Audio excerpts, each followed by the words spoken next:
Rachel's alcoholism has poisoned her memory, cost her her job, and undermined her credibility. She's divorced after catching her now ex-husband Tom in an affair. She commutes in and out of London on the train every day as if she has a job or a purpose, but she's adrift. Every day, Rachel's train makes the same stop in front of a row of cozy suburban houses where she used to live with Tom. Rachel catches glimpses of Tom and his new wife, Anna, and their life together, but soon it's another couple, Megan and Scott, a few houses down, that captivate Rachel through her smudged train window. Quote, "They are a perfect golden couple. He is dark-haired and well-built, strong, protective, kind. He has a great laugh.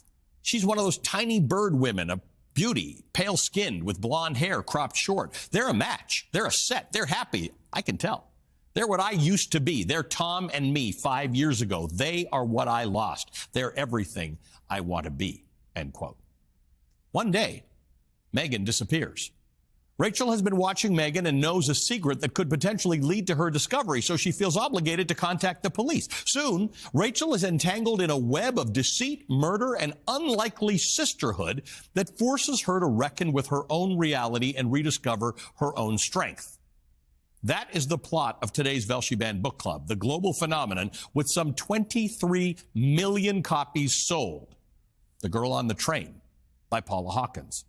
Written using 3 alternating points of view and a timeline that moves seamlessly between the past and the present, The Girl on the Train is a masterclass in building tension by concealing key information and by relying on a narrator who cannot be trusted. Hawkins is a gifted cinematic writer, creating Hitchcock-like scenes that are high-octane, thrilling, and dark without reading like a screenplay, which is why it also made for a hit movie starring Emily Blunt and a whole cast of stars. Rachel, our primary protagonist, the narrator for the bulk of the book and the titular Girl on the Train, is gravely flawed physically and emotionally, especially through a patriarchal lens, and especially when compared to Megan and Anna. And that's the point. As The Girl on the Train progresses and the lives of the 3 women converge over questions of honesty, reality, trust, and identity, Megan and Anna become well-rounded as well and as multifaceted as Rachel. Megan, the missing woman from a few houses down, isn't the perfect woman.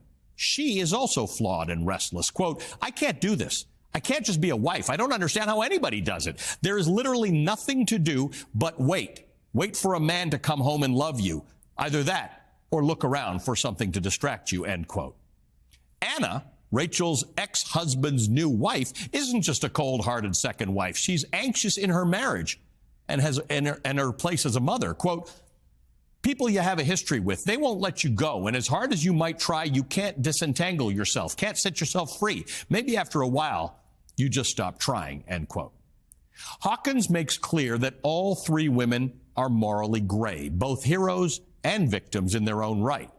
The result is a clear commentary on how society pushes women to their breaking point, pits them against one another, and then abandons them.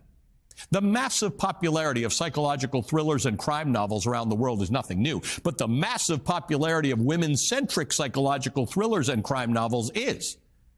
Between The Girl on the Train and others like Gillian Flynn's stable of work, including Gone Girl, there's a growing canon, one that clearly resonates with readers. These novels, while they are different in theme, in character, and in storyline, all unabashedly explore the complexities of motherhood, of marriage, and the perils of womanhood today. There's a unique freedom in thrillers to embrace the darkness, the dirty, and the real. Despite its blockbuster popularity and the massive cultural impact, The Girl on the Train was included in the swath of nearly 700 books removed from classrooms in Orange County, Florida, earlier this year. Most of the books on the list were not assigned reading. Rather, they were books that were made available to students who might want them from classroom collections. So why remove them? To comply with Florida Governor Ron DeSantis' draconian public school state law.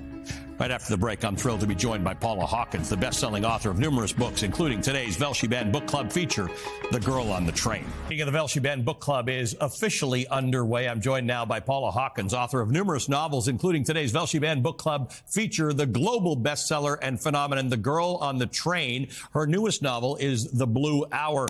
Paula, welcome. Thank you for joining us. Thank you for being a member of the Velshi Band Book Club. Thank you very much for having me. You know, as we keep doing this, I get more and more bored by the reasons books get banned, because it's the same few reasons and not that interesting. When reading this book, there's just so much more about the book that I want to talk to you about. So let's get right to it. And one of the things I want to talk about, because you get to it the first few pages of the book, it's very clear that Rachel is an alcoholic, and it's a central theme in The Girl on the Train. I want to read a quote in which it says, Rachel is saying, I felt isolated in my misery. I became lonely, so I drank a bit, and then a bit more. And then I became lonelier because no one likes being around a drunk. I lost, and I drank, and I drank, and I lost, end quote.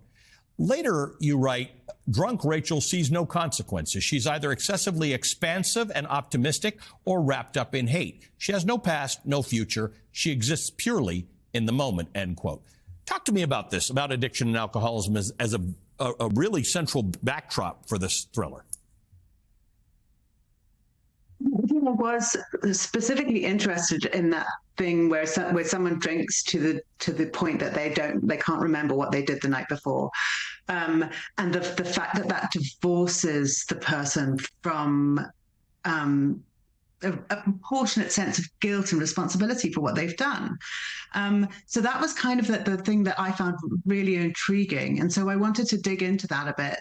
And I read about it, and I read about alcoholic blackouts. And the more I read about it, the more I realized how much it would undermine your sense of self and your sense of who you are, and all of your relationships, everything that kind of anchors you in reality, and how sad that is. And so that's what I wanted to write about, really about the sadness of something that starts out and doesn't really feel like a problem, but slowly slides and slides and slides. Because I think, I mean, in the UK, it's quite common for people to drink a lot, and I did think that there were so many people that I'd seen and met and knew, and it wouldn't take that much to tip them over the edge. And something like the breakup of a relationship, the loss of a job, it's such a small thing and can just set you off on this terrible journey. And you illustrate that very well, because you start with some of the examples of drinking that don't sound like something that leads to alcoholism or over drinking, and then it sort of works its way into that. One of the things I touched on in the introduction, which I don't believe I've really talked about before on the show, is your remarkable use of an unreliable narrator. Now, the viewer who hasn't read the book would say, why would I want to read a book with an unreliable narrator? Why does this work in this particular instance for you, and how did you decide to employ that? Well, the thing about Rachel is that she's unreliable in quite a specific way, because she's not even reliable to herself. She literally doesn't know what time she came home, whether she called someone, what she said to them. So her unreliability, it's not one of those situations where she's deliberately lying or deliberately trying to mislead somebody.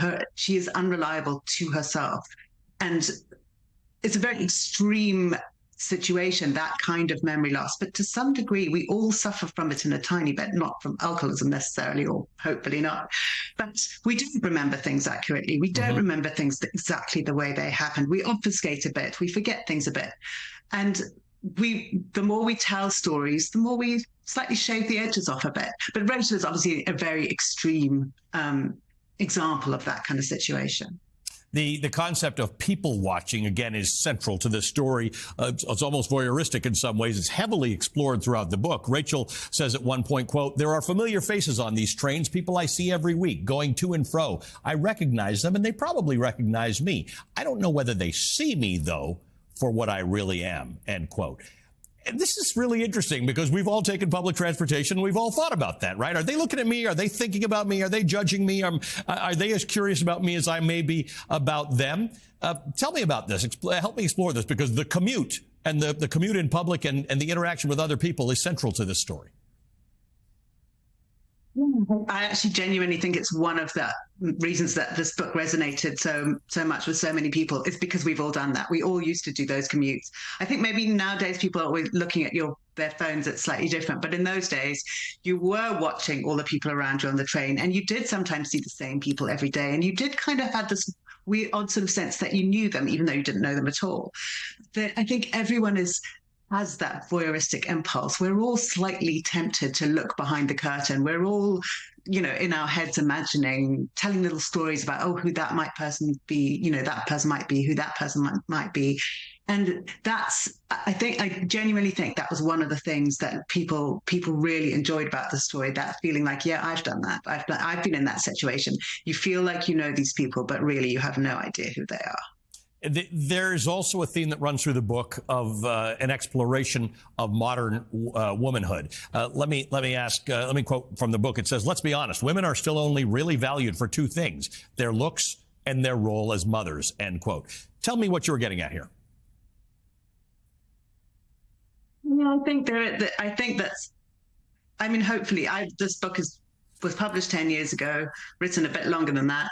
I think things are moving on, but I do think that is still a feeling that one can get at a certain point in your life, and that's still a feeling that is reflected back to a lot of women, is that's really what you're worth, is what you look like, and whether you can be a mother.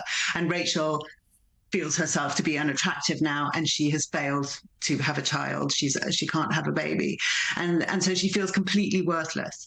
And obviously, I'm not endorsing that view, but I do think that's a view that a lot of women could be made to feel. And at the time I was writing this, I was thinking a lot about how women are kind of pitted against each other in the various roles that they have and all the choices that they make. It seems like you can almost never win, and also you are set up against other women as though the mothers and the people who aren't mothers are against each other, which is ludicrous, really. But all the judgment can make people feel very defensive, and so that's kind of what I was trying to get at there.